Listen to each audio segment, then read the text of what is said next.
কথায় আছে না, নদীর একুল ভাঙে তো অকুল গড়ে। তো আমাদের এই পদ্মা নদীটাও একই রকম। আমার যখন বিয়ে হয় 2014 সাল, তখন এই এলাকাটা একেবারে পুরাটাই পানি ছিল, আর আমরা এদিকে নৌকা নিয়ে ঘুরতাম। আর এখন দেখছেন সবুজে সবুজে একেবারে ভরে গেছে। হ্যালো এভরিওয়ান, আসসালামু আলাইকুম। কেমন আছেন সবাই? আশা করি সবাই ভালো আছেন। তো এটা কিন্তু পদ্মা নদী, আর হচ্ছে এটা পদ্মা নদী, রাজশাহীর পদ্মা নদী। তো আমার এই পদ্মা নদীর ধারেই আমার শ্বশুর বাড়ি। তো এত ভালো লাগে, আমরা যখন গ্রামে আসি তখন এই নদীতে আমাদের আসতেই হবে। কেননা একটা সময় যখন আমি বাড়িতে ছিলাম, আমরা প্রতি সপ্তাহে 2-3 দিন করে এই নদীতে আসতাম। আর এই যে এগুলো দেখতে পাচ্ছেন চারিদিকে শুধু গম আর গম। তো এইগুলো কিন্তু সব পানি ছিল আর নদী ছিল, আর এগুলোতে আমরা নৌকা নিয়ে ঘুরতাম, প্লাস গোসল করতাম। আবার যখন চর উঠতো তখন আমরা বালির মধ্যে অনেক খেলাধুলা করতাম, বগুডু খেলতাম, অনেক কিছু খেলতাম। এত মজা হতো। তো আর আমরা আসতাম অনেক কয়জন, প্রায় 10-12 জন মিলে। আমার মামা শ্বশুরের মেয়েরা আছে, ছেলেরা আছে, আমার ননদ, আমার দেবর, আপনাদের সবুজ ভাই, আমি, আমার শ্বশুর শাশুড়ি সবাই আসতো।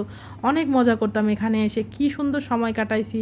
আর এখানে এসে আমার খালি বারবার মনে হচ্ছে যে মানে একটা ছোটোবেলায় বই খাতায় পড়তাম যে নদীর একুল ভাঙে তো অকুল গড়ে।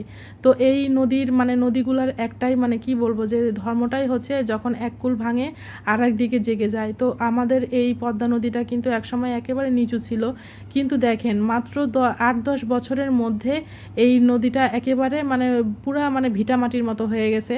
আর এত পরিমাণের গমের বাম্পার ফলন হয়েছে। তো আমরা 2 দিনের জন্য বাড়ি যেয়ে এখানে যে কি পরিমাণের মজা করছি গাইজ, আপনারা আমাদের ভিডিও দেখেই বুঝতে পারছেন। আর এই মানে কি বলবো, যে মাঠে এত পরিমাণের গমের বাম্পার ফলন হয়েছে, যতদূর চোখ যাচ্ছে কিন্তু এগুলো সব গম। এত পরিমাণের গম হয়েছে, আর গমের ফলনও দেখেন এত সুন্দর হয়েছে। সবাই মাশাল্লাহ বলবেন, অবশ্যই মাশাল্লাহ বলতে কেউ ভুলবেন না। তো এরকম করে যেন সারা বছর সব সময় হয়। আর এই মাঠে কিন্তু আমার দাদা শ্বশুর, শ্বশুরের চাচা শ্বশুরদের অনেক জমি আছে। তো আমরা এগুলা চিনি না, তো এখানে এসে মানুষের জমির মধ্যে আমরা এগুলা খেলাধুলা করছি, প্লাস আমরা এখানে অনেক শ্যুট করছি। আপনাদের সাথে সেগুলো দিনে দিনে একটু একটু করে শেয়ার করছি। আপনারা অনেক পছন্দ করছেন এগুলা। আর এই গমের মানে জমিগুলো দেখে মনে হচ্ছিল যে হিন্দি সিনেমার যে শ্যুটিংগুলো করে না, গানের শ্যুটিং, তো সেইগুলোর মতো। তো আমরাও কিছু কিছু শ্যুট করছি, তো আপনাদের সাথে শেয়ার করছি। এত ভালো লাগছে এখানে এসে। আমি যখন বাসায় আসছি ভিডিওগুলো দেখছি আর মনে হচ্ছে যে আমি আবার চলে যাই, আবার মানে ওখানে যে আবার এভাবে ঘুরি। আর কি বলবো, আমার শ্বশুরবাড়ির এলাকায় কিন্তু অনেক সুন্দর সুন্দর ঘোরার এলাকা আছে। বিশেষ করে নদীতে আসলে আপনার মনটাই ভালো হয়ে যাবে। আমরা মাঝে মাঝেই নদীতে আসতাম আগে। আর মানে কি বলবো, যে বিকালবেলা আসতাম, গোসল টোসল করে তারপরে চলে যেতাম। যেহেতু আমাদের বাড়ি একেবারে নদীর কাছাকাছি, বেশি দূরে না, তো গোসল করে আমরা চলে যেতাম। সন্ধ্যা লাগার সাথে সাথে বাড়িতে চলে যেতাম। এত মজা হতো। তো ভিডিওটা কেমন লাগলো সবাই কমেন্ট করে জানাবেন। সবাই ভালো থাকেন, আল্লাহ হাফেজ।